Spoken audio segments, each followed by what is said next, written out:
You opened up your submission by saying, I'm 30 and dying alone. And one line later, you say that you were in a relationship that ended September 2023. That is 9 months ago. You're teaching yourself something about how you see singlehood, even in very short bursts. 9 months is not a long time to be single. Dude, where are you? Pick up your phone. I'm going to a summer party tonight, and you're obviously invited, so call me back. Okay, I love you. Bye.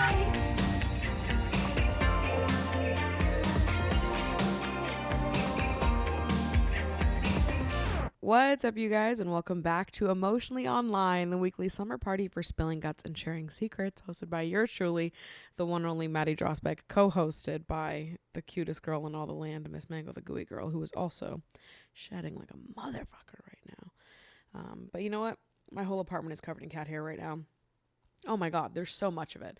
I haven't gotten a chance to like really deep clean my apartment since returning home, and listen, Mango's cat hair is like a full-time job to take care of around this place. So we've got work to do, but I just got home, like officially back in Brooklyn for the long haul, like a mere 2-3 days ago. I was in Spain, obviously, for a little over a week. And then I got home and I was here for like 2 days. And then I went off to my friend Rachel's bachelorette, which was amazing to get to reunite with some of my childhood best friends. It was like no time had passed at all. I haven't felt that like childlike whimsy in so long, and I just feel like I had the goofiest, silliest fucking weekend with them. I laughed so much. It was just what my body fucking needed, especially coming off the heels of the Spain trip, where I also left like, oh my God, I feel so refreshed, so inspired, so creative. I left the Spain trip just feeling completely this renewed sense of purpose and passion. I feel like I left feeling more confident in myself. That might sound strange, but actually maybe it doesn't sound strange at all. I don't know if it sounds strange to you or not, but I left this trip just feeling really proud of myself. I think it's a like a humbling moment for me, getting to meet a bunch of people that have come together because of my content, and to watch all of these people become like fast friends. Like that is such like an indescribable feeling to me. That is something that fills me with purpose, being able to be a host and a facilitator for other people to make long-lasting friendships. That is like so important to me and makes me feel so just like aligned in the work that I'm doing now. So I left that trip feeling more confident in myself, with like this newfound purpose, and like just excited to keep finding new ways to like nourish and build upon the community that is developing because of this podcast and my YouTube videos and, you know, every other project that I work on. I'm just like excited to keep diving into that and finding new ways to connect with all of you guys, whether that is on future trips of these or, I don't know, in other ways that we're going to community build in the next year. I think I'm learning that facilitation, hosting, community building is like a real interest of mine, and also a strong suit of mine. I felt really proud of like my hosting abilities. I feel like I've just been learning and continuing to learn what works with these trips, how to best connect people and like create that space where people feel comfortable being vulnerable with each other and opening up to strangers they just met like 7 days ago. I feel like you'd be surprised how close you can get to strangers in the span of 7 days, or maybe you wouldn't be surprised at all. I feel like when I was younger and I used to go to summer camp, I would go for 2 weeks. That was like the full duration of my theater camp. You couldn't go longer. It was the whole camp was 2 weeks time. And we didn't do a show. This theater camp was like a little different than maybe how you would imagine other theater camps were. We weren't doing a show. Our final showcase of everything we did during the week was like a medley of songs. So we would act during like these musical numbers that were really just like hand selected from all of our favorite Broadway shows or like pop artists that we love. So every summer, once I started going, we did a Lady Gaga number. We would learn like Gaga choreography, you know, just silly, fun, one-off numbers that were a part of this like larger performance at the end of the 2 weeks. Almost every, this is going to mean something to like a very small percentage of the population, but to those of you that get it. But the last song that we would do every summer at camp, pretty much every summer at camp, was Light from Next to Normal.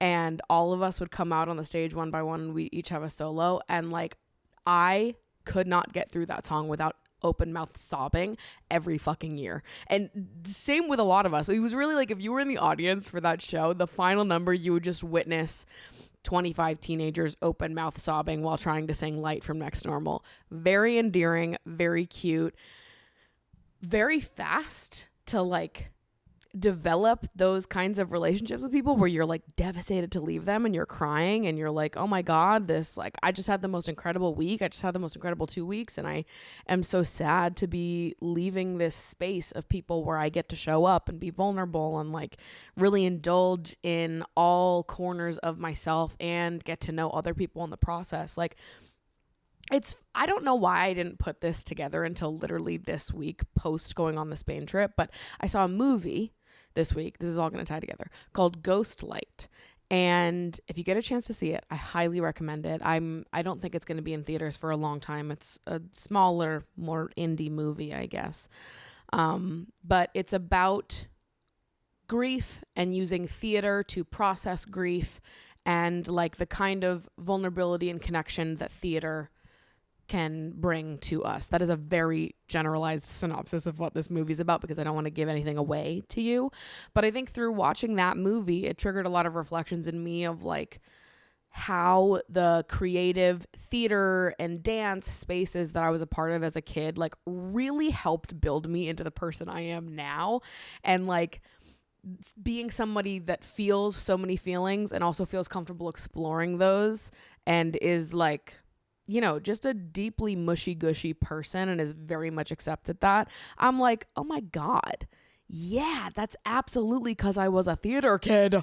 Are we kidding? These two things are connected. And then it occurred to me that like my passion for creating spaces where people get to explore those parts of themselves and create connection with other people through exploring like the deep and embarrassing and emotional and weird parts of themselves. My joy and interest in creating those spaces comes from my experience in theater and dance and how instrumental those spaces were to me when I was a kid. And I was like, why didn't you put this together? I don't know. I guess in my head, like, I knew both things were true. I knew that I loved hosting and facilitating and bringing people together and setting people up on like, playing friend God basically, and, bringing a bunch of people together and be like, okay, and now be friends, and like creating spaces where that's possible. I knew that I loved that. I don't think I realized how deeply connected it is to my love of like the arts and theater and what those spaces did for me as I was a kid. So anyways, all of that to say, I feel like this Spain trip just, it felt so good in my body. I felt so proud of like the space that I had worked on curating. I felt like so proud to know all of the people that showed up on that trip, like what a gift it is to get to connect with you guys in that way and just get to bear witness to so many incredible connections forming. But this has gotten me thinking, like, what other ways can I facilitate community and really nourish the like connective aspect of this beyond just you guys consuming my content? Like I do really want to find more ways to celebrate the community that we have built over on this little corner of the internet beyond just the yearly Lover Girls retreats, which yes, I do plan on continuing to do. I'm not promising I'm doing it every year. I don't know how I'll feel year after year, but yes, I am going to do another one next summer, which I'll talk more about that in a second. I don't have any details yet, but we got to brainstorm a little bit here. But beyond just the trips, I've been thinking about other ways that I could facilitate community. Totally open-minded to any suggestions or desires that you guys have in, the process of me discovering what this could look like. But I'm thinking that am going to start a Patreon community pretty soon.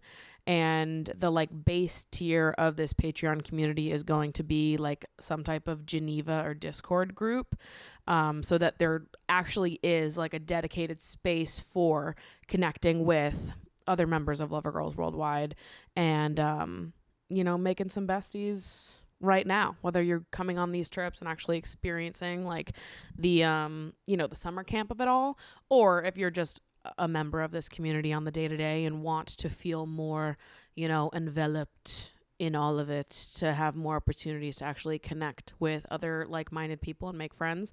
That's definitely a huge priority of mine. Obviously, I think the Patreon has room for so many other things on it, and I've got to brainstorm what that's going to look like. Would love to hear any recommendations that you guys might have in that regard, but the group chat, the Lover Girls group chat is definitely happening.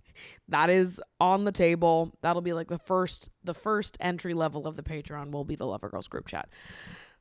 Or I don't know exactly what the tiers are going to be, or if I'm going to do tiers, maybe it'll just be one tier for everything. I don't know. We'll see. I'm going to figure it out as we go here, but would love your guys' feedback on that. Let me know what you want. What would you like? What do you wish existed? Like, what is it that I can do to make this a more fun and community-filled space for you? Let me know. Second order of business. Next year's Lover Girls Retreat. I have 2 destinations in mind. And I haven't decided which I think would be best for us yet. We've done surveys in the past where I've seen, the list of places that you guys are interested in going to. So these 2 locations are very much in alignment with the overwhelming feedback that I've gotten from you guys on what type of travel you're interested in. And thank God it's the same type of travel that I'm interested in, because I'm I'm a more relaxed girl when I travel. You will not see me on a hike or zip lining or doing any crazy shit like that. I am someone that likes to indulge in a new location via food, wine, and cultural activities. Looking at beautiful places. I need to be able to go swimming if we're going in the summer. I need to be by a body of water, in a body of water, on a body of water. Okay? So, to start, I knew that I wanted to go to a coastal city or an island of some kind. The 2 locations that I have narrowed it down to as of right now, Bodrum, Turkey, and Crete, Greece. Now, I need you guys to really think about this before giving me your answer. I feel like Greece and Crete is a very popular, very trendy destination. Turkey, I feel like, at least in the States, I hear about it less. However, it is another incredibly beautiful destination. I keep looking up photos and am just totally enamored. So I am very interested in both of these locations, whether it's Turkey or Greece. Obviously, I went to Greece last summer, but we did Athens and Mykonos, so totally different area. This would be the island of Crete. And the main difference between these 2 trips, the activities are going to be similar. I know in Turkey, it's there's a vineyard visit and a sailing day and a pottery class.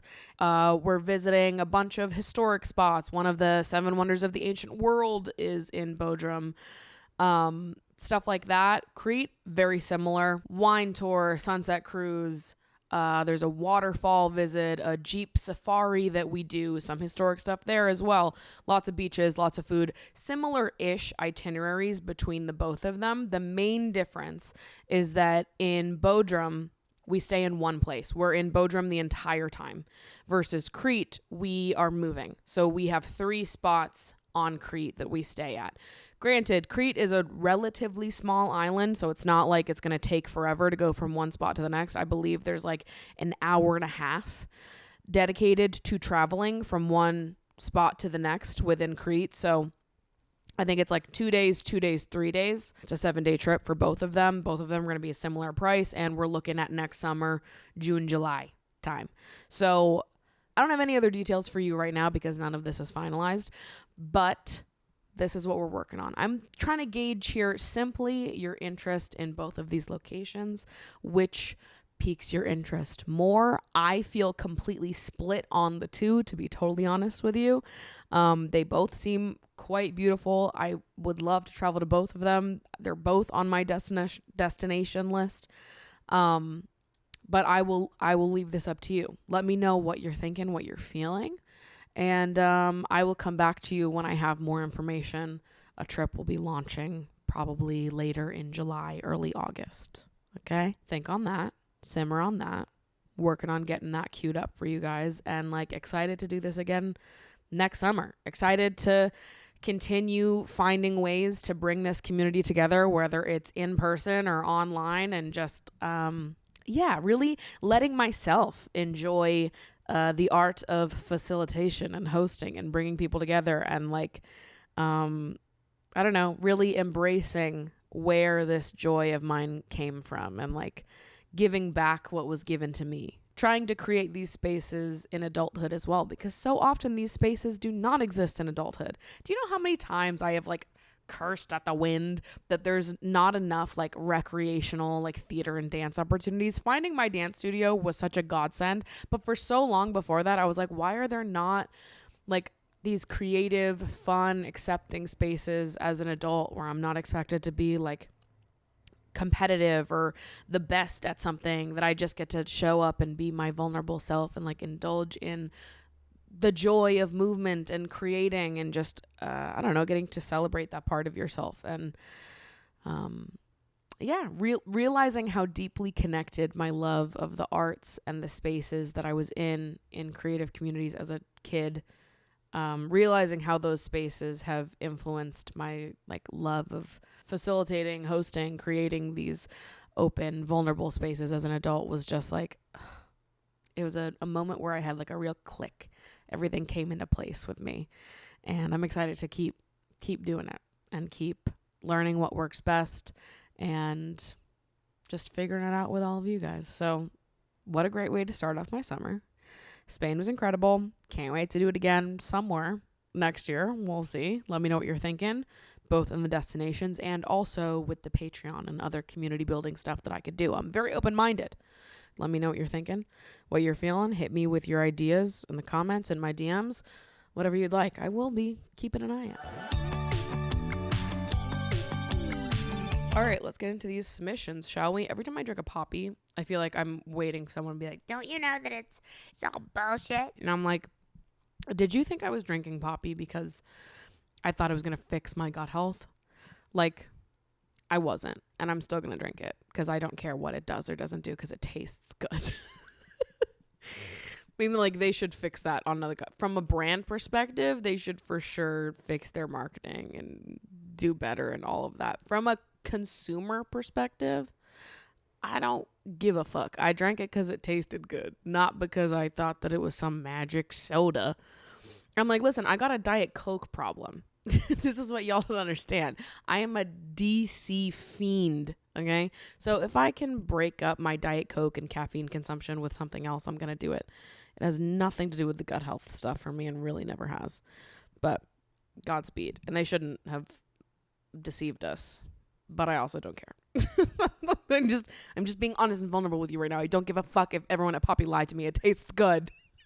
Anyways, these submissions, let's get into them. There's so many good ones. I was sitting at my desk going through the box earlier, just like talking to myself the whole time. Like, what am I doing? Let me get on this mic and talk through some of these. So let's go. Hi, Maddie. As a fellow bisexual and in honor of Pride Month, I wanted to get your take on this. I was recently listening to another podcast where a bi girl wrote in and said that she is happily in a relationship with a man who she thinks that she will marry/be with forever. She said she has never been with a woman, and since she is with her current male partner, doesn't anticipate that she ever will be. She asked the hosts if she should still come out to people in her life, even though she will probably never be in a same-sex relationship. The hosts came to the consensus that since it will probably never be relevant to her life, that she doesn't need to come out if she doesn't want to. I find myself basically in the same situation. I've been in a relationship with my boyfriend for almost 3 years, and we are both confident that we will get married and stay together for the long haul. I've known I'm bi for probably 6 or 7 years at this point, but I've only come out to close friends. My family doesn't know, and it's not really something I declare super publicly because it doesn't really feel like anyone else's business but my own. But sometimes I feel ashamed about it, like I'm taking the easy way out by not coming out to everyone. I would love to hear your thoughts on this as someone that wasn't explicit about their queerness until recently. Is it dishonest to not disclose your queerness to someone if it's truly not relevant to your relationship? Much love to you and Miss Mango. I don't believe that being private equates to being dishonest. I think that you can tell anyone you want to tell, and you don't have to tell anyone that you don't want to tell. I don't think that you should feel a pressure to say more than you want to say, or to be more public than you want to be. Some people are just more private. Clearly, I know nothing about that, so I won't claim to understand that. But some people are just more private. Just because you might be a more private person doesn't mean that you're being dishonest.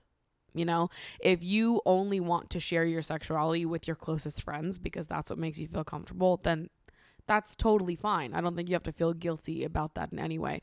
However, if you want to tell more people, I think that you should feel totally comfortable doing that, regardless of if you're in a relationship with a man or not.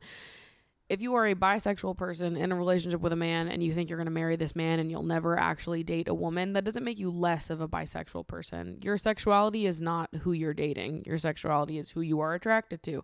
So whether or not you're in a relationship with a man doesn't take away that part of you. So I wouldn't feel bad about like taking up space and saying that you are bisexual and talking about that openly if that's what you want to do. But if it's not what you want to do, I don't think you should feel pressure to do that, right? Like, I feel like if I wasn't a public figure, if I wasn't making content, I don't know that people outside of my circle would know. You know what I mean? And that's just because I'm like, well, who gives a fuck if this random person that I went to college with and otherwise don't speak with knows what my sexuality is? Like, does it matter at all if those people don't know? You know, like if I wasn't a public figure, I'd probably be in the same boat as you. My close friends would be the ones that know, and other people probably wouldn't know. And I think that's probably normal, right? You don't have to tell anyone you don't want to tell. You don't have to be extremely public about any parts of your intimate life if you do not want to be. You can be as private or not private as you choose to be. My only hope for you would be that the reasons why you're choosing to be more private don't connect to you feeling like you can't claim bisexuality because you're in a relationship with a man currently and you see yourself with him long term. You know, I would hope that the reasons why you're choosing not to talk about it is because you just feel more comfortable being a private person and you feel like the people who need to know and you feel comfortable with all of that, versus you're not saying it because you feel like you're not allowed to or shouldn't take up that space because you're in a relationship with a man. I would push back on that and say that I think regardless of who you are currently dating, your sexuality is not who you're dating. Your sexuality is who you are attracted to, what you feel. It's so much more than just who you are currently in a relationship. It's a part of you. I think that you can come out at any point in life, whether you are fucking married to a man, never planning on dating again in your life or not. There's no like timeline on when that becomes, something you can talk about versus something that you can't. So I don't think you need to feel bad about being private. I also do not think that being private equates to being dishonest. However, if you want, oh my God, do you see Mango? She's like pushing me, shoving her head into my armpit. Yes. You don't need to feel bad about coming out and talking about your bisexuality just because you're in a relationship with a man. Right? So these things can both exist at the same time. And I just hope that your reasons for being private aren't because you feel like there's not space for you within that larger conversation of bisexuality, because there is. Hey, Maddie, I've been listening to your podcast for about a year now, and I really respect your perspective on a wide range of subjects. I'm currently at a crossroads with someone I met on Hinge. We've had numerous conversations and intend to start dating and seeing each other in person, but we haven't met yet.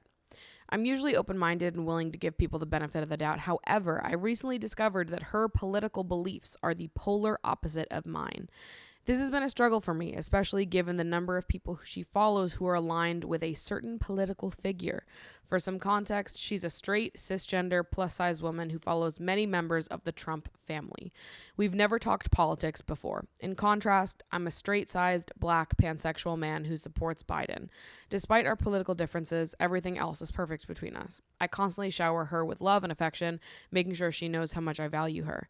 Do you think it's possible to date someone with such different political views, especially considering how polarized both parties are and the division they create? I'm recently back in Texas from Michigan, where I attend university. I would greatly appreciate your advice on this matter. Thank you again for your insights. Well, I think that everybody listening to this podcast knows what my answer is going to be. So I'll just get right into the meat and juice here and tell you no, I do not think that's possible. I personally, for myself, cannot envision a world where I could ever love someone with opposing political beliefs to me. It's one thing to have the same core beliefs, but maybe differ on what you think the best path forward is. But at that point, you're not opposing beliefs, right? You have the same beliefs, but they differ in varying ways. And you can have conversations with each other where, your hearts are in the same place. You have the same core, the same foundation, and you can talk about, the nuances of those things. That's one thing. But to have opposing political beliefs with someone, yeah, I would never. It would feel like I was going against my own belief system to date someone like that. For starters, I'm just not attracted to people that don't give a fuck about other living people in this country. I mean, listen, I am not someone that is a fan of any politician. I think the conservatives in this country are out of their fucking mind. There's a national abortion ban still on the table, something that would have violent and devastating consequences to so many people in this country, particularly poor communities, low-income communities. Similarly, seeing how the Biden administration has handled the genocide happening in Gaza is so fucking maddening. Think that all of these people are evil and corrupt. However, looking at people that support Donald Trump, that love Donald Trump and the Trump family and are just like deep in all of that, we have like a fundamental difference at our core that would make me dislike you even on like a human friendship acquaintance level. To be close to someone that has such a violent disregard for other living human beings, whether they are people in this country or not in this country, to be so discriminatory and hateful towards other living people is horrific and is something that I do not take lightly. I don't even want to know these people in an acquaintance way, never mind a romantic relationship way. If you align yourself, if your belief system is in alignment with those people, you and I have fucking nothing in common. There is no way in hell that I would ever be romantically interested in someone that has a heart that's that fucking rotted from the inside out, because that's how I see them. There's no room for exception. There's no wiggle room. Those people are like violently evil and have like an insane disregard for other people that I cannot tolerate. So to me, there is no dating someone that has opposing political beliefs to me.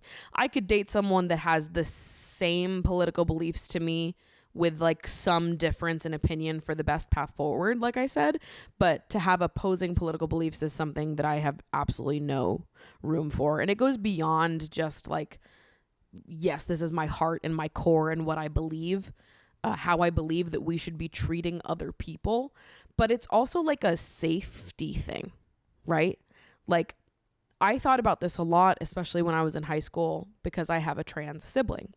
And my sibling transitioned, it was like 2012, 2013. So this is a long time ago at this point.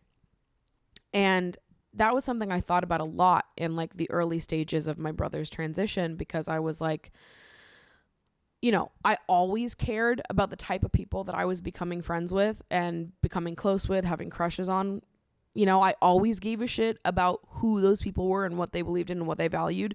But having someone so close to me be within a very vulnerable community upped the stakes, right? And it became a matter of like, I need to make sure with 100% certainty that everyone entering my life, whether it is a friend or someone I'm dating or whoever, everyone coming close to me that will inevitably become close to my brother, I have to make sure that those people give a fuck about him the same way that I give a fuck about him. I would never in my fucking life bring someone to my family's house, bring them close to my brother, if I thought that they wouldn't respect him, love him, and fight like hell for him the same way that I would. You do not get near me if you don't love my people the same way that I love my people. To date someone that couldn't love my brother the same way that I love him would bring out a violent version of me, right? Because I don't tolerate that. If you're dating me, if you're friends with me, if you are in my life in any way, you have to be with the shit, okay? And you have to be protective of the people that I love the same way that I am, or I have no space for you in my life. I feel protective of the people that I love. I feel protective of my siblings, of my friends. To bring someone into their lives that could be a danger to them would kill me. I don't want to open any doors to people that I love that could potentially hurt them or make them feel less respected or less safe, and as a result feel less respected and less safe around me. I want the people in my life to know that even if I am not within the group of people that's being, you know, targeted or that is like feeling the consequences of the hate that these politicians are spewing, even if I'm not on the receiving end of that personally, it doesn't matter to me. It doesn't have to impact me personally for it to impact me. You know what I mean? And I would never want people in my life to see me align myself with people like that, because that's not what I believe. And I care about the people I love's safety and them feeling good and respected and loved above most other things in this fucking world. And I could not date someone with opposing political beliefs to me because I think they're fucking dumb. I think they're hateful. And I think they are a danger to the people that I love that exist in more vulnerable positions in society than I do. That's where it starts and ends for me. I don't have room in my life for bigots. And that's sort of that. So I'm sure there are some people out there that can date people with opposing political beliefs to them. That would make me really question how much they actually cared about the things they claimed to care about, though. To me, it would seem like being flimsy in your beliefs if you were saying one thing and then dating someone who said another thing. Because it's like how that a relationship is very emotionally intimate. To have differing core beliefs in that way, to me, would just say that you were flimsy in your own core beliefs and that you could be swayed to believing something different. To me, it just is very simple. And hateful people are not people that I want to align myself with. And if I witnessed someone aligning themselves with someone so blatantly hateful, I would really question their integrity as a person. I mean, I knew a few people in college that dated people that were very obviously publicly, some of them not so public, some of them secret Trump supporters. And it changed my entire perspective on those people, knowing that they stayed in those relationships with those hateful ass people. It's a wonder why I'm not friends with anybody like that anymore. I just don't think, I think it's flimsy, and it's a lack of integrity that I find a little off-putting. So that's my take. And I believe that sticking to your beliefs and what you know in your heart is right, and finding someone that mirrors that that you think reflects the heart you hope to see in the world is something that will serve you better. I'm 30 and dying alone. Help me. Hi, Maddie. Please read this and help me. As I approach my 30s, I find myself increasingly insecure about not being in a relationship. I'm turning 30 soon and struggling with feelings of inadequacy and loneliness. I was in a relationship that ended in September 2023. I have been going to therapy and working on myself, but it's just so hard. I would appreciate your guidance on how to navigate this stage of life. Whether it's advice on how to find a fulfilling relationship or how to become more comfortable and confident while being single. I want to learn how to not let my lack of a partner define my self-worth and to feel secure in myself regardless of my relationship status. I'm not tragic looking. Men do hit on me, but I also find that men would rather just sleep with me than actually be with me. Maybe it's just the culture these days. No one really wants to settle down anymore. Any insight or tips you can provide would be greatly appreciated. Thanks, girl. First of all, you need to change the way you're speaking to yourself about this. The way we speak to ourselves, the stories we tell ourselves greatly influence the way we feel about certain subjects and the way we feel towards ourselves. You opened up your submission by saying, I'm 30 and dying alone. And one line later, you say that you were in a relationship that ended September 2023. That is 9 months ago. You have been single for less than a year. How did we jump from being single for 9 months to saying, I'm 30 and dying alone? Seems like a pretty huge jump. And I get you're joking around here. I get it. Hear it. I think that sometimes, even when we're joking and we say things like that, we internalize that a little bit. Where you're right now when you're saying I'm 30 and dying alone because you've been single for 9 months. You're teaching yourself something about how you see singlehood, even in very short bursts. 9 months is not a long time to be single. 1 year is not a long time to be single. 2 years is not a long time to be single. You have to remember who you're bringing this question to, all right? I've been very open about my dating experiences on the internet. I've talked a lot about dating in my 20s in New York City and what that's been like for me. But I've never been someone's girlfriend. I have dated a lot of people. I've gone on lots of dates. I've been in a lot of short-term flings and situationships and, things that make me not entirely single, but not entirely not single either. I've never been someone's girlfriend. I've never been in a long-term committed relationship. So you're asking advice about singlehood from someone who is very comfortable with being single. I would rather be single for the rest of my life than settle for the wrong person for me.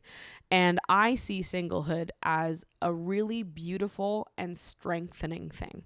And I see my extended singlehood in my 20s as being the door that has allowed me to become so emotionally intimate with myself and to be a more emotionally mature partner for whoever I do end up with when I do find the right person. You guys know I'm so excited for when I meet the right person for me and I find something that works. I'm very open-minded. I put myself out there, I am like as hopeful as they come when it comes to love, but I'm also someone who loves my singlehood. I think that it's allowed me to really get close to what it is that I want, to really prioritize my own feelings and get to know them on a deeper level. I think that my singlehood has just been like instrumental in my emotional growth and is something that will make me a better partner when I do find the right person for me. Because here's the thing. I think that every single person needs to be good at being alone. I think if you're not good at being alone, that's something worth working on, whether you're in a relationship or not, because I just think it benefits everyone to have a baseline level of comfort with being alone, right? I don't think that and I also don't think that you can't learn about solitude within a relationship. I think you can learn and improve solitude while in a relationship as well, right? But I think that honing in on your ability to be alone and your ability to enjoy solitude is important, both in a relationship and outside of a relationship. And obviously singlehood is like the easiest way to get better at solitude, but I think you can get good at solitude within a relationship as well. Maybe just a little bit harder, requires a lot more boundaries, right? But I think it's an important skill to learn nonetheless. And that's why I always say I think prolonged periods of solitude are important for people, because I think it's a space of learning and growth that some people avoid at all costs because they're afraid of being alone. They're afraid of being single. Some people look at being single as like the worst thing ever, when really it's like such a gift, and people are afraid of it because of what they will assume about themselves if they are single. But the solution there is not to fill up all the quiet space, fill up all of your solitude with other people so you never have to look at yourself and look at the insecurities you have, the negative beliefs you hold about yourself that come to the forefront when you don't have anybody actively pursuing you and desiring you. At some point, you have to confront those things. And if you don't confront those things, they do come up later on while you're in a relationship. So I just think it's so important to be good at solitude, to be good at being alone, because if you're not, I just think you are more prone to settling out of fear of being alone. We cannot have a fear of solitude and being alone. This will have negative impacts on us for sure, right? And again, I do think that being good at solitude is something you can learn within a relationship as well. The same way, I think that a lot of like interpersonal conflict and relationship things that you learn within a relationship, you can also learn within other relationships. I am someone that just totally doesn't buy into like the hierarchy or like emphasis on romantic relationships above everything else. I think that the like emotional learning that we do within romantic relationships, we also do in other types of intimate, vulnerable relationships if you're willing to get there with non-romantic partners. The same way I think that we can get good at solitude and being alone while in partnerships and deep, vulnerable connections, romantic, non-romantic, whatever. These things are not like, we don't section ourselves off from these things. We have the ability to indulge in all of them regardless if you are willing to do the work and like discover what that means in your life, right? Going back to what I said at first about you needing to be more mindful of how you're speaking to yourself, even at the end of all of this, when you say, I want to learn how to not let my lack of a partner define my self-worth and to feel secure in myself regardless of my relationship status. I'm not tragic looking. Men do hit on me. What does that have to do with anything? Even if you were a worm and men didn't hit on you, I don't know how that would impact any of this. Even then, it feels like the reason why you're saying that to me is because you have internalized something about what being single must mean, that you have to reassure yourself. Like, I'm not hideous. Men like me. I'm not like the worst, as if being single means that there's like something wrong with you, when it doesn't, and there's not. So I would be aware of how you're speaking to yourself and what stories you're telling yourself about your singlehood and what it means for you to be single. Because I think that the way we speak to ourselves about these things really fucking matters. If I were you, I would really focus on just trying to be single for this next little bit, because I think you will greatly benefit from it. And unfortunately, I can't give you like a how-to step guide on how to get comfortable being alone. It's something you just have to do, that you just have to live through. And over time, you can start challenging yourself to do things by yourself, right? Take a solo trip, go out to dinner by yourself, go shopping by yourself, go to a coffee shop, do things by yourself. Those things are nice challenges, right? But half the time, you don't really have to do anything besides exist in your solitude and not rush out of it. To just sit in your solitude, to sit in there and accept it without trying to fill that space with a new partner, to just do nothing. You don't really have to do much. You just have to not go after the next person to fill that space. And I think you learn a lot from not letting yourself jump to fill that space. I think it's important.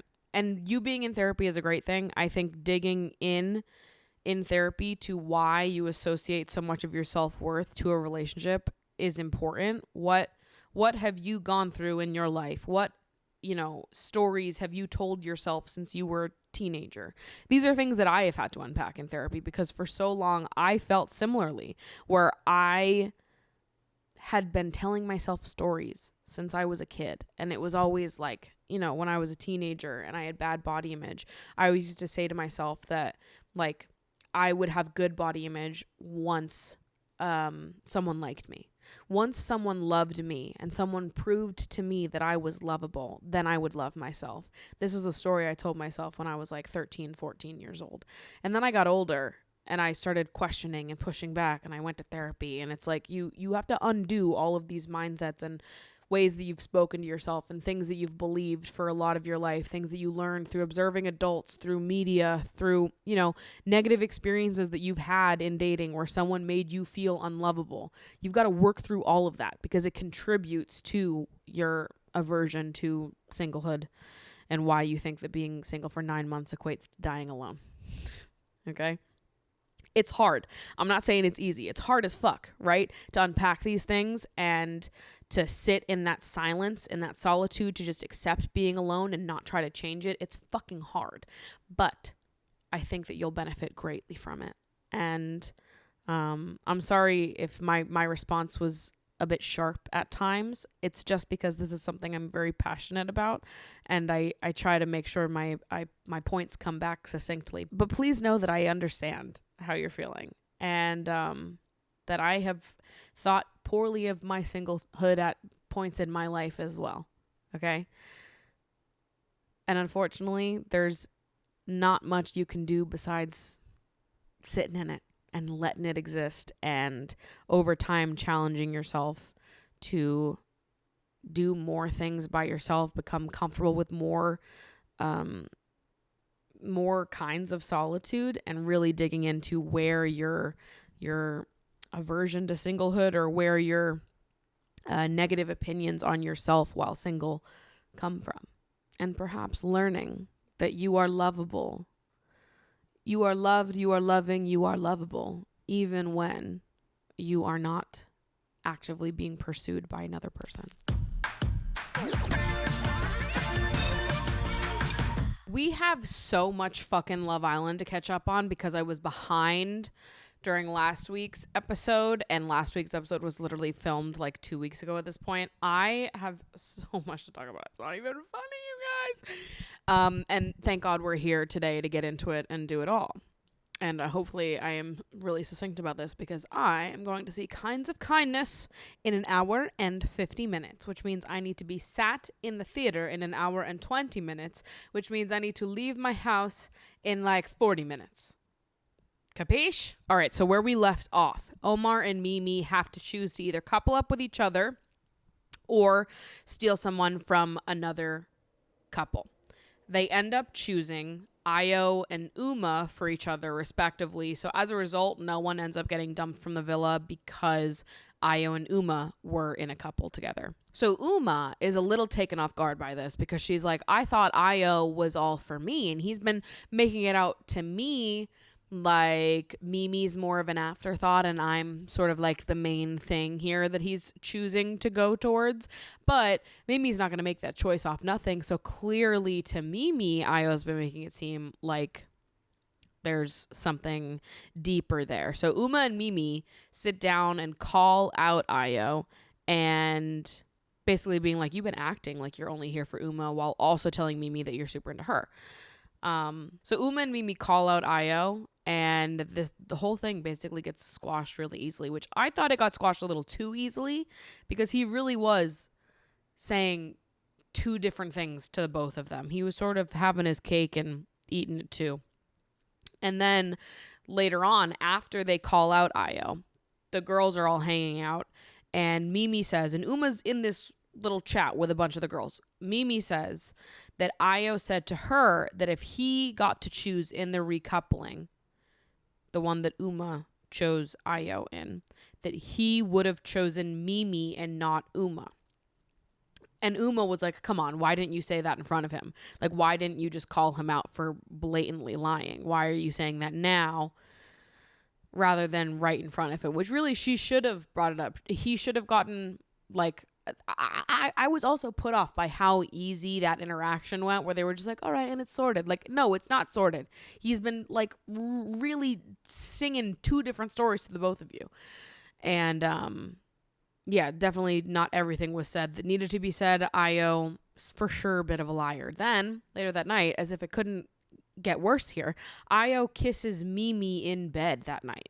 And Uma is upset by this because she feels like she really looked out for the two of them and they didn't think about her feelings at all, which I don't entirely agree with, but I also think that Io should just remain the villain here and that both girls should remain innocent. Then the next day, Mimi and Io end up kissing again on the terrace.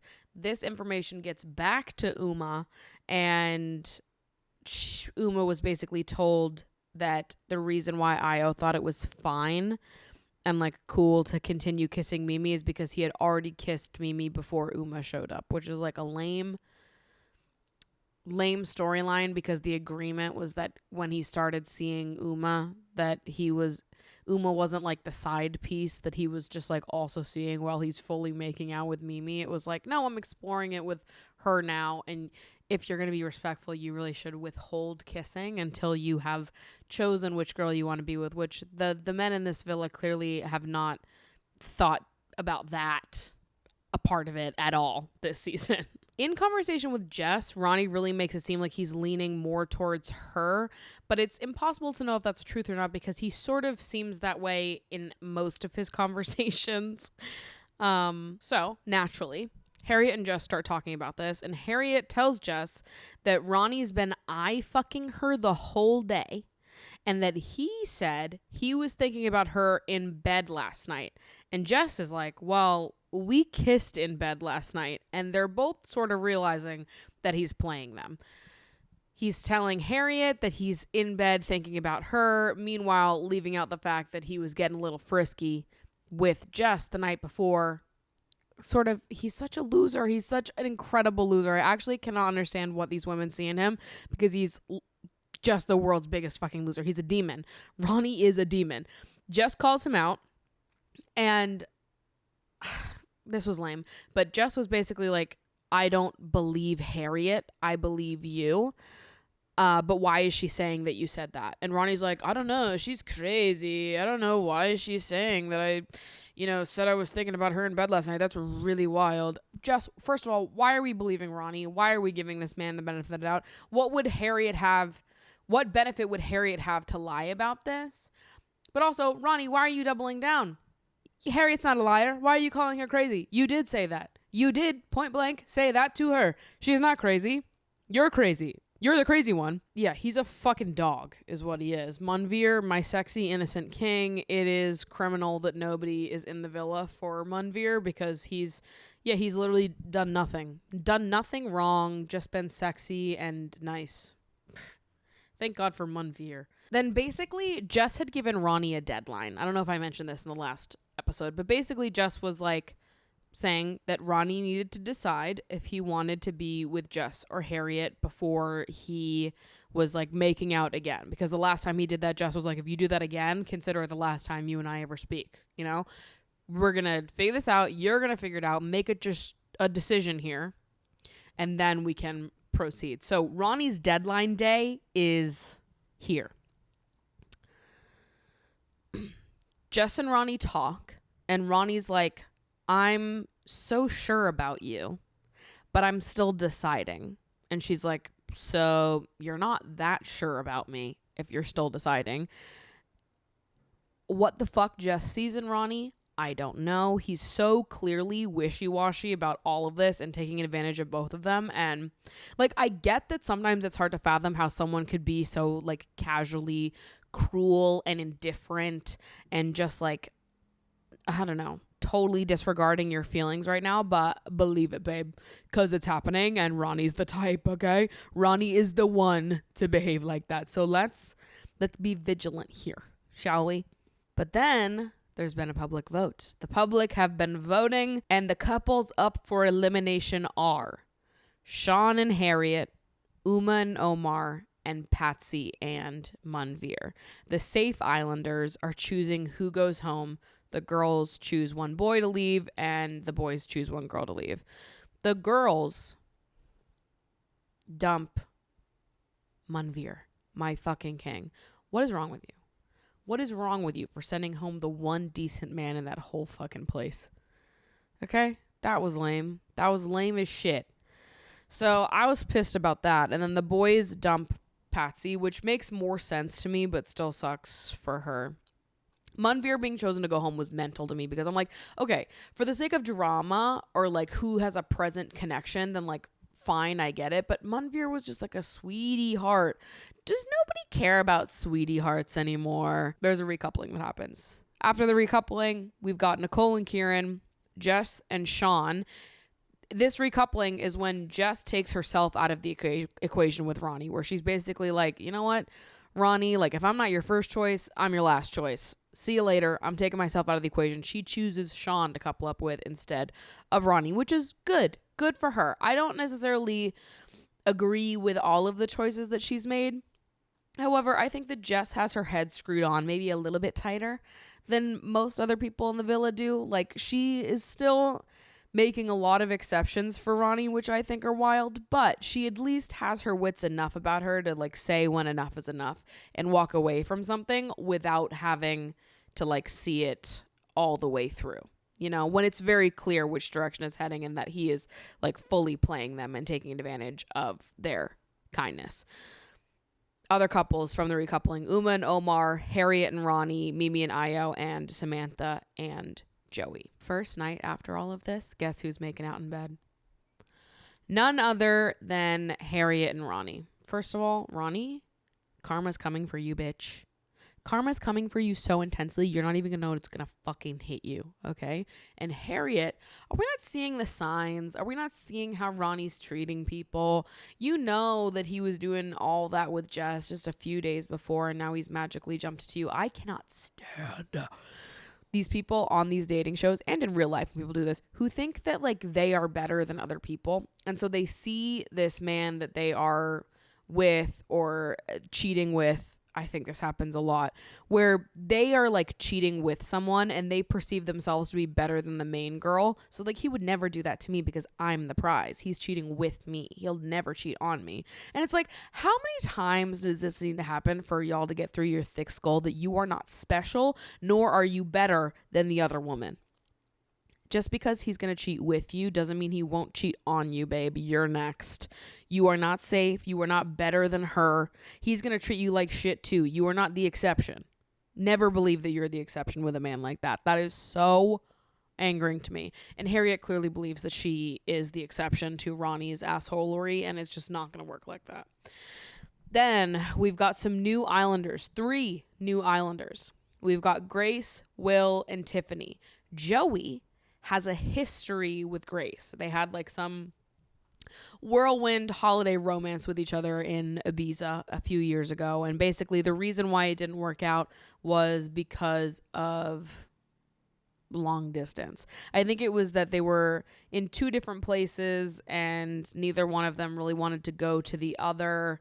And they were both really busy. And it was just like, I don't know, complications of long distance and wanting different things out of life, having different priorities at that given time.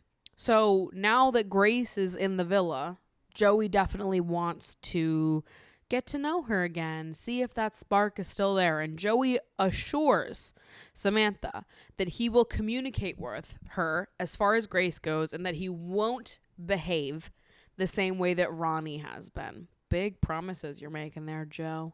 Huge promises even. Can you keep it? We'll see about that, sir. We will see about that. Meanwhile, they do a drinking dare game to welcome in the new Islanders, in which we learn that Tiffany is clearly into Ronnie, which is such a fucking mistake. Why? What? Like, literally, what is the point of being interested in someone like Ronnie? You've just witnessed him. You'd be the 3rd girl that he'd have jumped to. And is this man worth all that? Like, I don't see what they're seeing at all in any capacity. He has a bad personality too.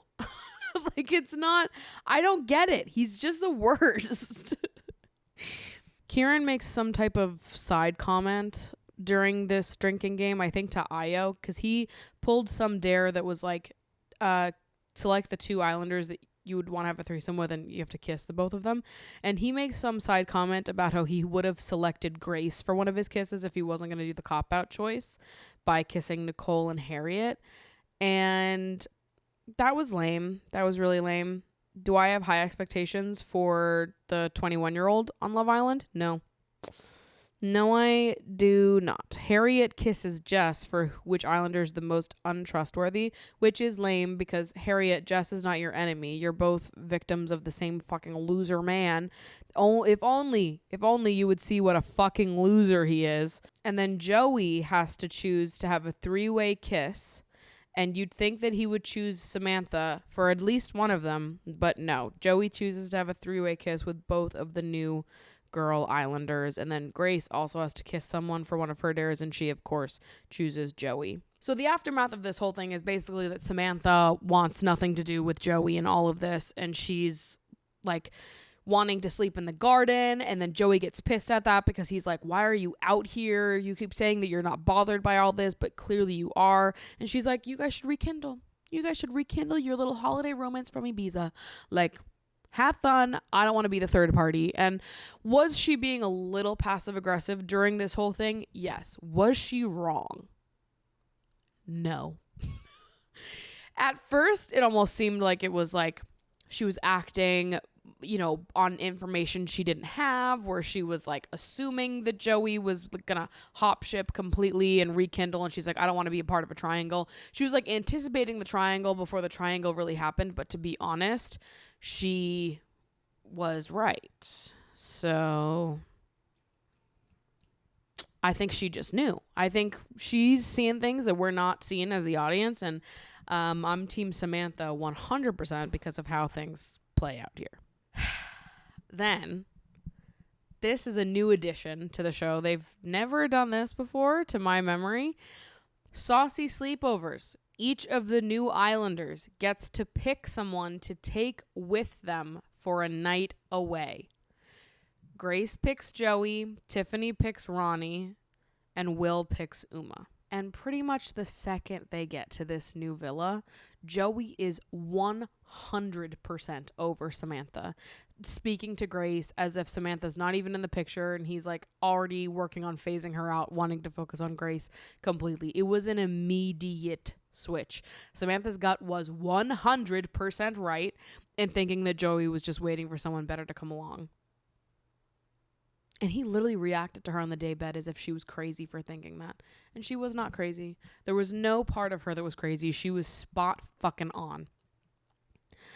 And while they're at this new villa, Joey and Grace are just openly making out, and so is Ronnie and Tiffany. While all of this is going on and they're having their like messy, saucy sleepover away at the other villa, Mimi tells Kieran back at the main villa that she heard about what he said about Grace during the challenge, about him wanting to kiss Grace if he was going to be honest. And Mimi was basically like, you really need to tell Nicole before Nicole finds out from someone else. It's going to be better coming from you than it would be coming from, you know, someone overhearing it. So you better squash that before it gets any bigger. I don't think it really turns into much, but I think it's worth noting because Kieran and Nicole are starting to have more little tiffs like these where he's saying something on the sly, she gets really upset by it, and then he's getting really flustered with her reactions to him. We'll loop back to that a little bit later in the week. So they come back from the saucy sleepovers, and Joey like doesn't even speak to Samantha at all, pretty much. He's very cold to her upon returning home, and Samantha's obviously really fucking upset and is very emotional. She's got hurt fucking feelings, and Joey, I don't remember who Joey was talking to with this, but he said, I wouldn't have done any of this to her, and was complaining about Samantha's emotional reaction to his tomfoolery. Basically saying, I wouldn't have done any of this to her in relation to her sleeping on the daybed the night before and icing him out when he's very clearly jumping to Grace, telling Grace in the other villa that he's like all in on her and he didn't really see anything happening with Samantha. But then to other people and to Samantha, he's like trying to play the victim and acting like Samantha iced him out and gave him no other option, which is actively not what happened. Fuck you. And then he accuses Samantha of not communicating, which he deserves to be lobotomized for, because if anyone's not communicating, it's you. It's you, my son. You are the one that just fucking made out with Grace in another villa, that jumped literally the second she was back in the villa. And when you were called out, when Samantha got the vibe immediately that you wanted to focus on rekindling with Grace, you could have just said, you know what, you're right, I do want that. Instead, you lied to her and said that she was crazy, pretty much, and got mad at her for sleeping on the daybed when she was completely right the whole fucking time. So fuck you. Then literally, same day that they get back from the saucy sleepovers, Joey and fucking Grace are making out on the daybeds. And Nicole and Jess watch this happen and basically immediately tell Samantha, because it's so disrespectful to be doing that literally the same day, 24 fucking hours after Grace has arrived in the villa. You're doing all of that after gaslighting the shit out of Samantha and telling her that she was the one that was shutting it off and that like it was Samantha that was shutting him down, when meanwhile he's saying to Grace that he's not all that into Samantha and making out with her now in front of everyone in the villa. Oh my God, he is a demon too. We've got two demons, demon hours in this villa. Joey and fucking Ronnie, you two are evil. Oh my God. Then word gets around to Harriet somehow that Ronnie said that he would couple up with Tiffany if a recoupling were to happen right now.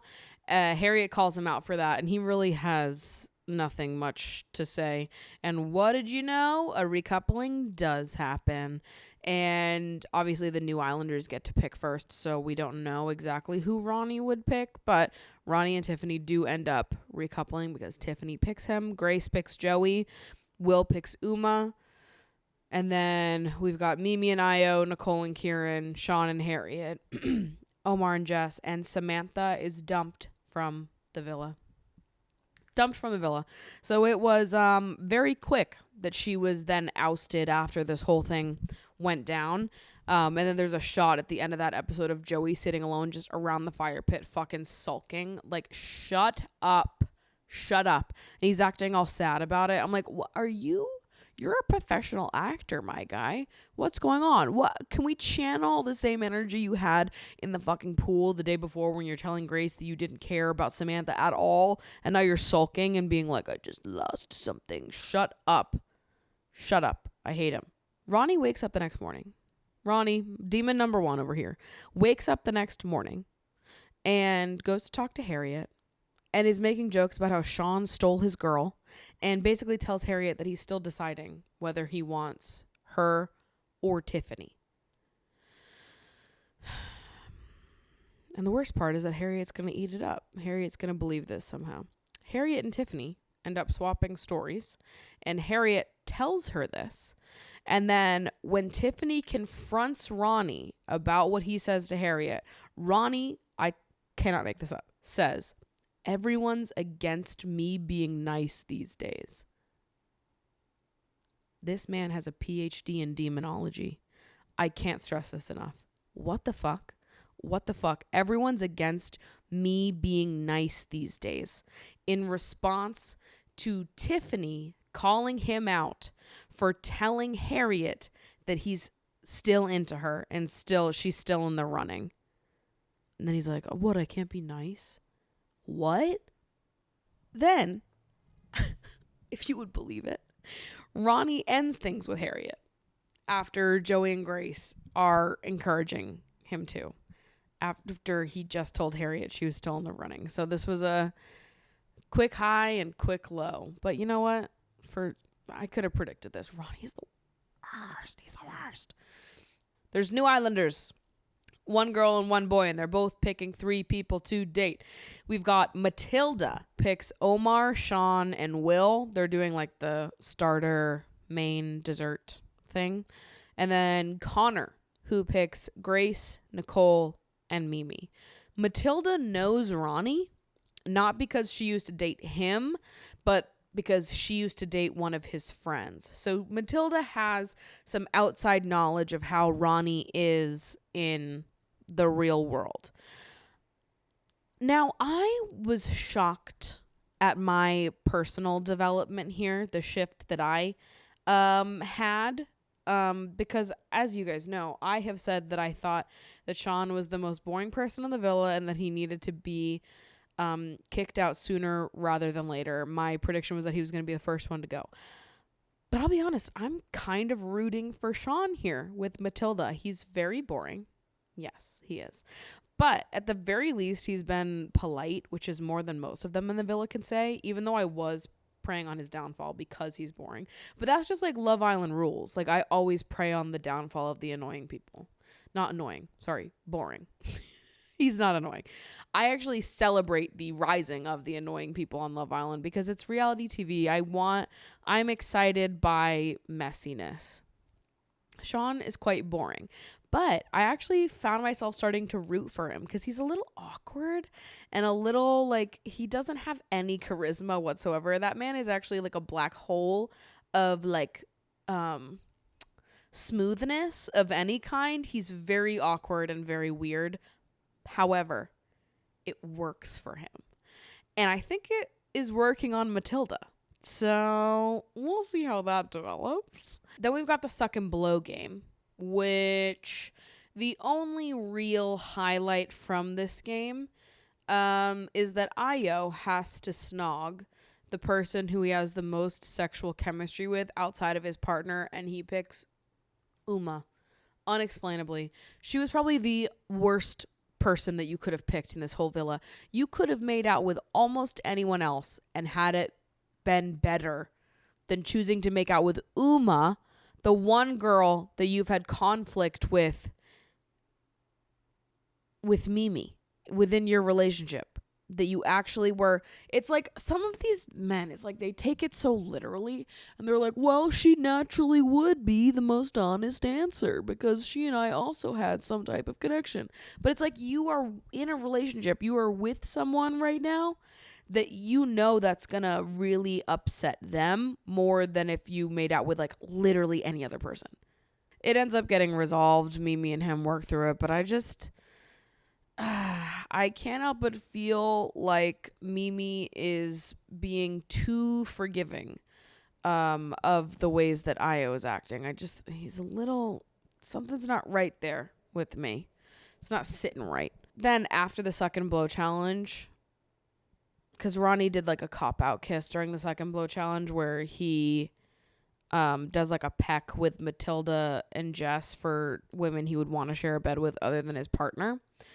And so the girls are sat around talking smack about Ronnie loudly after the challenge, calling him an actor. And Ronnie's sitting across the yard on the daybeds with Tiffany, and he can hear all of it. And he gets really mad about the actor comment in particular. And he tries to call them out and backs down pretty quickly, actually. And I actually don't care if they're rude to him because he deserves to be rude too. So there's like a little fight that happens there. Ronnie's being rude as hell and then like storms off to the house and starts talking shit about Harriet to the guys, being like, she's just mad because I've got the real prize now. Talking about Tiffany. I don't know. So exhausting. Then Sean pulls Matilda to the hideaway and all the girls are like, oh no, like we love Sean, but he's coming on too strong. Like, I don't know what to do. And I agree that he's a little bit awkward. And I think in a lot of scenarios, this wouldn't work out for him and it would be seen as him coming on too strong. But to be honest, I think Matilda is really charmed by his awkwardness. So it's working for him because she is into that. And it seems like very much a situation of like, you can't say the wrong thing to the right person. I know, I hate it. I hate that I kind of like Sean, but he is such a dork. And he's very like, everything he says and does, I find myself like, oh. Like, it's a little hard to watch sometimes because he's just so awkward. But she is so charmed by him, and I love that. And so I am kind of rooting for them right now. He tries to kiss Matilda in the hideaway, and she's like, no, it's too early. But she's not turned off by this. If anything, she really likes his boldness and his forwardness. She's just like also setting a boundary for herself. So it didn't change anything within their dynamic. I think it's sweet that she is charmed by his like awkwardness and his innocence in a way. This might be my lover girl of the season. Matilda, I think I like her, and I think I like her and Sean right now.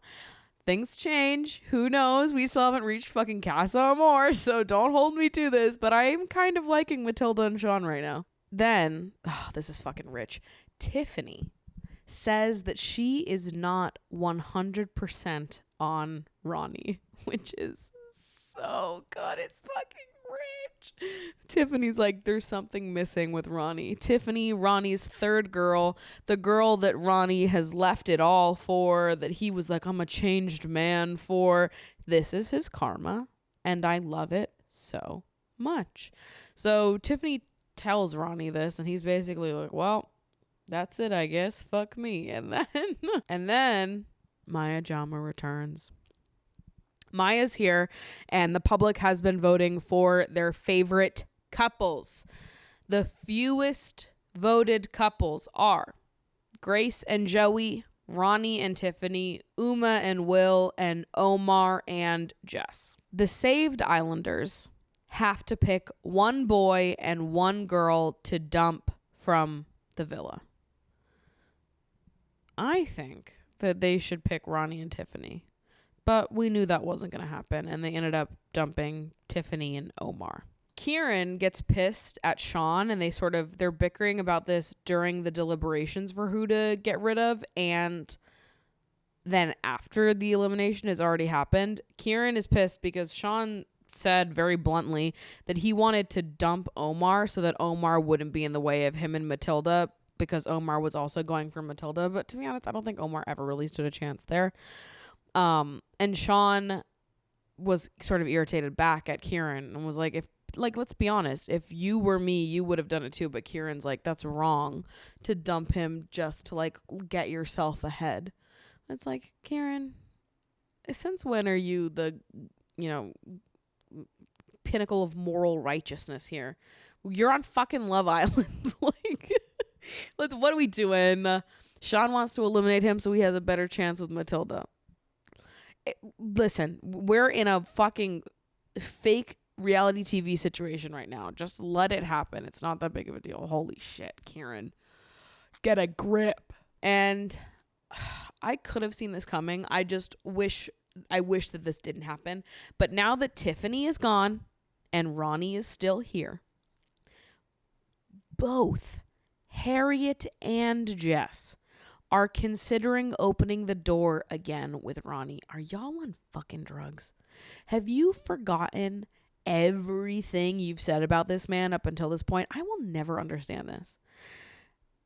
Once I start talking shit about a man, that means the door is closed. Once I start talking smack, shitting. I don't mean like venting, expressing my grievances, expressing anger. When I start fucking defaming someone in the group chat, I will never go back to them, okay? Once you reach that point, to go back with the very person that you were fucking going in on, okay? Obliterating their existence. If you go back to that person, what are we doing, girls? And both of them have talked so much shit on Ronnie at this point. What do you see in him? Knowing that all of the smack you talked, if you believe that all of that is true, which it is, he is a shitty person. What are we doing? Actually, what are we doing? I do not get it at all. So there's a recoupling that happens. Matilda and Connor pick first, and then the girls are picking. So Matilda ends up picking Sean. Connor picks Grace, which sets Joey off. He's fucking pissed. And then the other couples, we've got Uma and Will, Kieran and Nicole, Harriet and Ronnie, Ayo and Mimi, and Jess and Joey. So then Harriet and Ronnie get sent on a first date. I'm fucking embarrassed for her right now. I'm deeply embarrassed for you, Harriet. So Harriet and Ronnie are like fully rekindled and are going back into it. Jess and Ronnie end up having a chat, and Ronnie's like, well, it probably would have gone different for the two of us if you didn't couple up with Sean when you did. And I'm just like not interested anymore. Is it surprising to me that Ronnie got turned off by a woman standing up for herself to him? No. No, it's not. Because Jess is the only one that like really did it. Like she stood up for herself to him and like cut him off. Harriet like did the toxic back and forth thing with him. She'd like fought with him, and it wasn't like Harriet ever really stood up for herself. She would like go at it with him, but Jess was the only one that was like, and you're done, and coupled up with someone else and like actually showed him the consequences to his behavior, to his choices. I'm a little put off by her now going back to him, trying to be like, well, maybe we could. No, you couldn't. Why did we do that? Anyways, then Jess goes and tells the girls this conversation that she had with him, and Harriet gets angry, being like mad that Jess brought this up and ruined her happy day with Ronnie. But I'm like, Harriet, I need you to have your feet planted firmly in reality here. Jess did not ruin your happy day. Ronnie's about to ruin every happy day you'll ever have if you stay with him. Oh my God. Ronnie is not the victim here. And these girls are fucking insane for continuing to go after him. I can't deal with it. Then Sean and Matilda end up kissing on the terrace. Huge moves for my boy Sean. Nicole and Kieran are, again, continuing to get in their small little tiffs. Nicole is really bothered that Kieran's body count is over 120, being that he's only 21 years old. Which I am notoriously not someone that thinks body count matters. However, I think there's something to be said about having had sex with so many people at such a young age. I'm more like, that to me makes me sad more than anything else. Like hearing that someone that's 21 could have had sex with 120 different people at that age, that more just makes me feel like they're a victim to some larger problem, not necessarily making me judge them in any way. But Nicole is really bothered that Kieran's body count is that high. We'll see if they can get past it. Then we've got the heart rate challenge. The heart rate challenge is here. And here's the recap. Let's get to the point here. Whose heart rate was raised the most by who? Io's heart rate was raised the most by Mimi. Ding, ding, ding. Connor's heart rate was raised the most by Matilda. Will's heart rate was raised the most by Uma. Ding, ding, ding. Sean's heart rate was raised the most by Jess. Joey's heart rate was raised the most by Nicole. Ronnie's heart rate was raised the most by Jess. And they're doing a little like flirty thing at the fire pit where like during the heart rate challenge, Jess whispers in Ronnie's ear, "You fucking wish." And then he ends up whispering it back to her. And then around the fire pit when they're reading out the heart rates, they're like doing the "you fucking wish" thing back and forth to each other across the fire pit. And I'm like, this is a little flirty. Anyone else picking up on this? And then Kieran's heart rate was raised the most by Grace, which is obviously going to start some problems given what we already know Kieran said about Grace when she first came in during the Dare Challenge. Then, the girls' heart rates. Harriet's heart rate was raised the most by Ronnie. Matilda's was raised the most by Sean. Uma's by Will. Mimi by Connor. Nicole by Kieran. Jess by Ronnie. And Grace by Io. And then a text comes in after all this information is read out that says, "Your heart rates weren't the only ones raised tonight. Jess and Joey, Trey and Jesse are waiting to date you. Please head out of the villa." And they start heading out to go on those dates. And that's where I'm going to stop us. That was the end of Tuesday's episode this week. So I'm officially all caught up. Next week, we'll start on Wednesday's episode. And I'm thinking next week is Casa Amor. which is crazy, right? We're at week 5. We're about to be. So I'm thinking Casa more hours are about to hit us. And I am so fucking excited. I know a lot of people have been like not that into this season. Or I don't know, just not liking this season so far because everyone sucks, which everyone does suck this season. But I have hopes for Matilda and Sean to sort of redeem us on that front. And to be honest, I live for the drama. So I actually don't need to like anybody on Love Island. I actually very rarely do. Happy to be back in Brooklyn. Happy to be back in my routine, settling in. So excited to get my ass to Kinds of Kindness, which starts in an hour. So I've got to go literally right fucking now. Love you so much. Thank you so much for listening. And I will see you in next week's episode. Bye.